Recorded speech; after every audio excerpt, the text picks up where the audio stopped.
Welcome to Tenor Tech, where I solve the problems you didn't even know you had. You start by preparing both ends. On the remote machine, enable the native remote service and create a secure user account.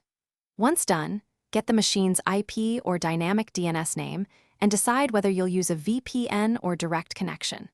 Make sure the local firewall allows the protocol port, RDP 3389, VNC 5900, or SSH 22, and note that routers may need port forwarding. You're doing this now, so the next step can focus on secure access instead of basic setup.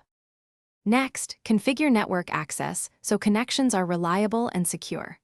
First, assign a static LAN IP or DHCP reservation for the remote PC so forwarding stays valid. Then add a port forward rule on the router mapping the external port to the host's internal port, and restrict inbound source IPs when available. Better yet, set up a site or client VPN or create an SSH tunnel, which removes the need to expose remote desktop ports publicly and protects credentials in transit. Finally, open your remote client, enter the host address and port, and authenticate with a strong password, key, or network-level authentication. Once connected, adjust display and resource settings for performance. If you cannot connect, systematically troubleshoot.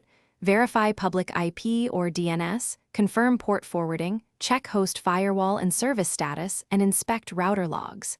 As a key tip, test reachability with ping and telnet, or use the SSH verbose mode. This reveals where the handshake or routing fails, so you... Thanks for watching. Subscribe to keep your life in tune.